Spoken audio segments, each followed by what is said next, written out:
Prezados irmãos, prezadas irmãs, presentes em nossa Sé Catedral de Macau, prezados irmãos e irmãs que nos acompanham através dos meios de comunicação, uma saudação especial àqueles que se encontram enfermos, uma saudação especial no dia de hoje a todos os pais. Hoje em Macau, como em muitos lugares do mundo, celebramos o Dia dos Pais. Nas leituras que nós acabamos de ouvir no Evangelho, a mensagem principal é o reino de Deus. A primeira leitura nos conta uma parábola no período do profeta Ezequiel. O profeta Ezequiel foi um profeta que viveu aproximadamente no ano 600 anos antes de Cristo. No período do profeta Ezequiel havia um grande rei, um rei muito importante chamado Joaquim. E quando Joaquim era rei, Deus, através dos profetas, queria dizer às pessoas que se eles não se convertessem, eles pagariam por isso. Não que Deus quer castigar o ser humano, não que Deus quer o pior para cada um de nós. Porém, aquelas pessoas, como não converteram o coração, foram exiladas e passaram aproximadamente 70 anos no exílio da Babilônia. E na primeira leitura que nós acabamos de dizer, através de uma parábola, o profeta Ezequiel nos diz que havia uma árvore que cresceria e seria protegida por Deus. O Evangelho volta a nos dizer sobre a parábola da árvore. E Deus, através da parábola da semente, diz o que é o reino de Deus. Não sei se alguém já teve a oportunidade em algum momento da vida de ver a semente de mostarda. A semente de mostarda ou a semente de uma mostarda, como nos diz o Evangelho, é a menor de todas as sementes. É algo praticamente insignificante, que de repente quando cuidado, quando zelado, cresce e se torna talvez uma das maiores árvores que pode ser vista. O que nós podemos entender como reino de Deus? O que é o reino de Deus? O que é o reino de Deus? Uma expressão tão comum, mas talvez um pouco confusa para muitos de nós. Existem, eu penso que duas maneiras que nós podemos entender o reino de Deus. A primeira delas é aquilo que Deus deseja de melhor para o ser humano. O reino de Deus é a implantação da vontade de Deus que começa na terra e terminará na eternidade. O reino de Deus também pode ser compreendido como a igreja. Muitos autores sempre relacionaram o reino de Deus com a igreja. E se nós olharmos a história da igreja, nós conseguimos compará-la realmente com a semente de uma mostarda. Como que começou a história da igreja? Na última ceia, Jesus, depois de ter escolhido 12 apóstolos, ordenou aqueles 12 apóstolos padres e bispos. Os 12 apóstolos se tornaram padres e bispos. Um se tornou papa, São Pedro. E como que a história continuou? Isso aconteceu numa quinta-feira à noite. Na sexta-feira teve a morte do primeiro bispo da igreja. Na sexta-feira teve a morte do primeiro padre da igreja. Como que o primeiro bispo e o primeiro padre da igreja, da história da igreja, faleceu? Suicídio. Assim começou a história da igreja. Sobraram 11. De repente o fundador da igreja, que foi Jesus, estava sofrendo, estava para ser morto. O que aqueles 11 fizeram? 10 fugiram. 10 ficaram com medo. E apenas um permaneceu com Jesus. Alguns dias depois, no domingo, passou sexta, sábado, domingo, Jesus falou: eu vou ressuscitar depois de 3 dias. 2 foram ver Jesus ressuscitado. E a história conta que depois da ressurreição de Jesus, cada um voltou para a sua profissão normal. Em outras palavras, o início da história da igreja, o início do cristianismo, foi decepcionante. Humanamente, Jesus poderia dizer que não valeu a pena tudo aquilo que ele fez, tudo aquilo que ele pensou. Porém, se nós olharmos hoje, e que alegria sermos católicos, A Igreja Católica hoje ao redor do mundo tem 1,1 bilhão de fiéis. Um permaneceu ao lado de Jesus na cruz, João. E hoje nós somos mais de 1,1 bilhão de católicos ao redor do mundo. Se vocês forem para o Brasil, tem missa. Para a Argentina, falam espanhol, tem missa. Se vocês forem para os Estados Unidos, até aqueles que não compreendem inglês, tem missa. A missa, a Eucaristia, a Igreja Católica se espalhou em todos os lugares do mundo. E dizia com sabedoria Tertuliano: quanto mais tentarem destruir a igreja, mais ela cresce, porque o sangue dos mártires é semente de novos cristãos. Que maravilha, que alegria sermos parte desta família. Desde o momento que nós fomos batizados, nós nos tornamos parte desta família. Porém, o reino de Deus não é apenas uma realidade que deve ser compreendida em relação à igreja. O reino de Deus é algo que está dentro de cada um de nós. Quando nós nascemos, ou quando nós fomos concebidos no ventre de nossa mãe, nós tivemos algo chamado pecado original. Pecado original é a tendência do ser humano para aquilo que é mais fácil, para aquilo que não é bom. No momento do nosso batismo, o pecado original foi cancelado, ele foi vencido pela ressurreição de Jesus, mas ficou em nós algo chamado concupiscência. Concupiscência é o desejo, é a tendência ao mal. É como se dentro de cada um de nós existisse o bem e o mal. Dizendo que dentro de cada um de nós existe o bem e o mal, eu me recordo de um dos quadros, uma das pinturas mais belas da história, que possivelmente é o quadro da Última Ceia. Conta a história que Leonardo da Vinci, quando estava pintando a Última Ceia, ele precisava encontrar alguns atores para ajudá-lo na pintura. De repente ele saiu pelas ruas da Itália e encontrou em uma igreja um jovem de cabelo longo, olhos claros, em oração, radiante de paz. E Da Vinci diz: este jovem vai ser Jesus. Na Última Ceia precisa ser Jesus. E depois ele saiu pelas redondezas, continuou dentro da igreja, encontrou outro apóstolo, encontrou Pedro, que era aquele um pouco mais nervoso, encontrou João, que talvez era aquele mais apaixonado pelo Senhor. Porém, Da Vinci teve uma grande dificuldade de encontrar uma pessoa. Ele teve dificuldades de encontrar Judas. Quem iria querer ser Judas? Quem aceitaria ser Judas? E ele gastou vários anos e a Última Ceia não terminava porque não se encontrava Judas. E um dia ele entrou dentro de uma discoteca, dentro de uma danceteria, lugar de muito barulho, de muita bebida, de muita prostituição.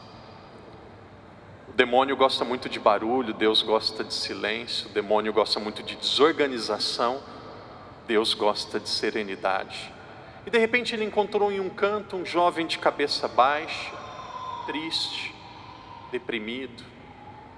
E ele disse: Da Vinci, é esse. E ele chamou o jovem e falou: tenho uma proposta para você e eu vou pagá-lo bem. E o jovem queria dinheiro. Então ele começou a explicar e dizia: eu estou pintando a Última Ceia, mas está faltando um dos personagens, está faltando Judas. Eu vou levá-lo para o meu estúdio, você vai servir como modelo, e depois de servir como modelo eu vou fazer o pagamento. Aquele jovem começou a chorar e disse assim: não precisa mais explicar nada, porque eu sei como tudo isso funciona. E Da Vinci disse: como que você sabe? Porque alguns anos atrás você me encontrou na igreja e eu fui escolhido para ser Jesus. Pietro, a mesma pessoa que foi Jesus, alguns anos mais tarde, serviu como modelo na Última Ceia para ser pintado Judas. Queridos irmãos e irmãs, esta é a nossa história. Dentro de cada um de nós existe Jesus e existe Judas. Você sabe das suas fraquezas, você sabe nós sabemos das nossas fraquezas, nós sabemos das nossas misérias, nós sabemos das nossas tendências, nós sabemos dos nossos limites, nós sabemos que nós somos barro, nós sabemos onde a tentação chega de uma forma mais forte. Porém, não desista, não desista. Procure a misericórdia de Deus, se perdoe, levante a cabeça, procure por Jesus. Existem algumas pessoas que são Judas, porque não querem a ajuda de Deus. Qual foi a maior diferença entre Pedro e Judas? Os dois são traidores, os dois decepcionaram o Senhor. Pedro e Judas, os dois são traidores. Pedro foi humilde e aceitou a misericórdia de Deus. Judas foi orgulhoso e preferiu ficar com o seu pecado, preferiu ficar com o seu limite. Queridos irmãos e irmãs, dentro de cada um de nós existe esta semente que é o grão de mostarda para sermos Judas ou para sermos Jesus. Se você quiser ser Jesus, o Padre quer dar algumas dicas do que você deve fazer. Padre, eu já sei, eu preciso rezar, preciso ir na missa, tenho que parar de brigar com a minha mulher. Padre, eu tenho que respeitar o meu pai e minha mãe. Nada disso. Tudo isso é verdade, mas o Padre vai trazer algumas novidades e algumas surpresas para vocês. Eu penso que a maioria de nós, gostaria de dizer todos nós, imagino que seja todos nós temos reta intenção. Nós temos desejo de fazer aquilo que é certo, aquilo que é correto.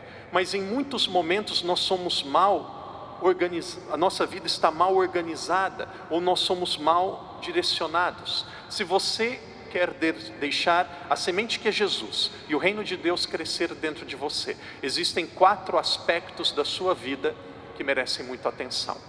O primeiro aspecto é o físico, o segundo é o intelectual, depois nós temos o emocional e por fim nós temos o espiritual. Vamos para o aspecto físico. Sabe qual que é o maior problema porque que nós não somos felizes e nós não deixamos Jesus crescer dentro de nós? A maioria das pessoas poderiam dizer porque nós não temos tempo, porque nós somos muito ocupados.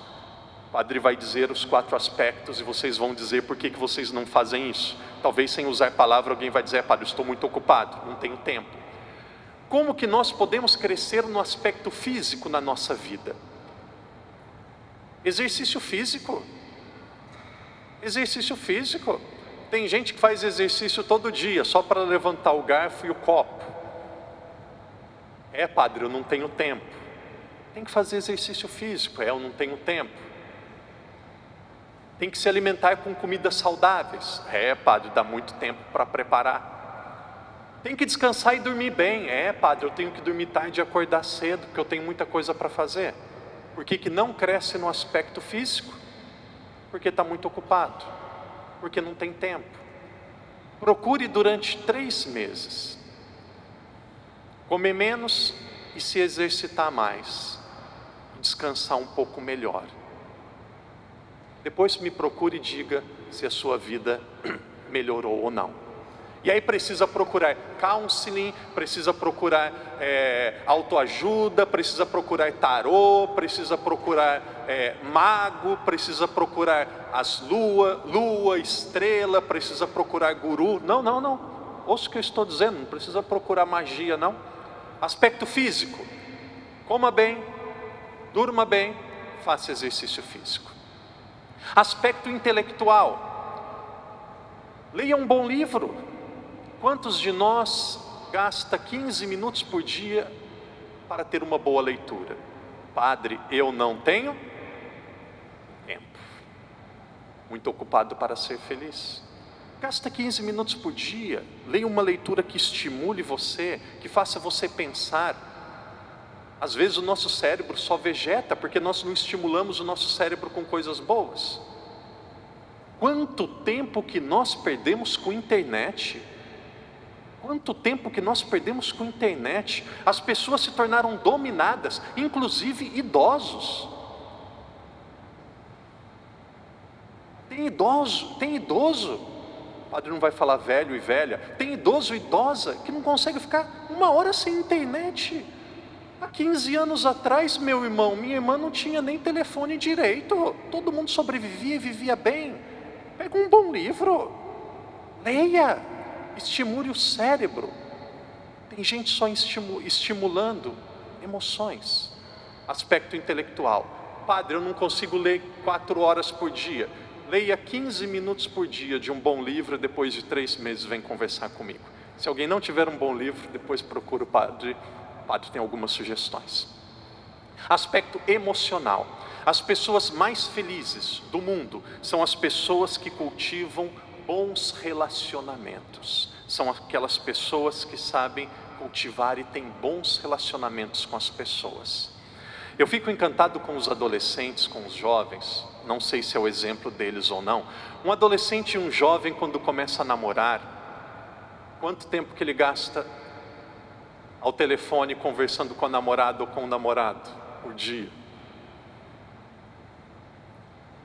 4 horas, 5 horas. E depois a mãe pergunta: filha, o que você estava conversando? Nada, mãe. Mas 4 horas, nada, é muito tempo. Filho, o que vocês estavam falando? Ah, mãe, nada, só conversando.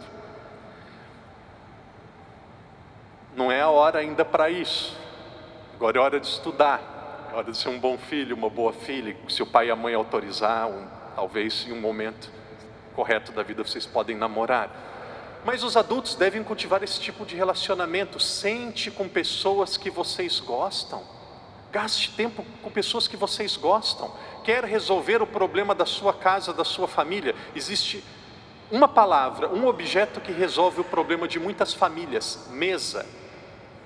Nós devemos ter menos sofá e mais mesa na casa. Porque se nós temos a mesa e as pessoas sentam ao redor da mesa, um consegue olhar nos olhos do outro. Padre, o meu filho estava usando drogas. E eu nunca percebi, eu nunca descobri. O cheiro da droga fica no cabelo da pessoa por 20 horas. Se você senta à mesa e consegue olhar nos olhos do filho e da filha, você vai perceber pelo cheiro e pelo comportamento que tem alguma coisa errada. A filha, tem menina que está se perdendo nas drogas aqui em Macau, em namoros totalmente errados. Como que o pai não percebe? Senta e olha nos olhos da filha por 30 segundos. Vai saber que tem alguma coisa errada.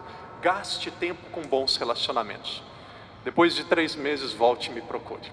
Por fim, aspecto espiritual. E aqui nós encerramos a reflexão. Queridos irmãos e irmãs, a coisa mais bela, mais linda, mais rica, mais frutuosa que existe no mundo se chama oração. Existe Deus com a sua infinita sabedoria, com a sua infinita bondade, com a sua infinita paz, com a sua infinita misericórdia. E quando nós rezamos, nós alcançamos Deus e nos misturamos com Ele. E depois, quando você deixa de rezar, você traz com você sabedoria, misericórdia, paz, discernimento. Quando nós rezamos, nós nos tornamos um com Deus. E depois da oração, aquilo vem junto com nós. Volta conosco. Reza. Reza. Reza. Eu ficaria muito feliz se alguém me procurasse e dissesse assim: padre, me ensine um método de oração.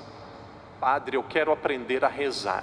Tem gente que cozinha porque sempre cozinhou e vai cozinhando. Tem gente que aprendeu a cozinhar. Uau, a diferença é muito grande. A técnica faz o mestre. Procure o padre e diz assim: padre, me ensine a rezar. Existe um método chamado Lectio Divina. Vai mudar a sua vida. Judas e Jesus estão dentro de nós. Qual vencerá? Aquele que for melhor alimentado. Cuide durante esta semana dos aspectos físico, intelectual, emocional e espiritual da sua vida. E você perceberá que a sua vida será mais serena, mais frutuosa e mais feliz. Queridos irmãos e irmãs, em silêncio, façamos nossa oração. Em silêncio, conversemos com Deus.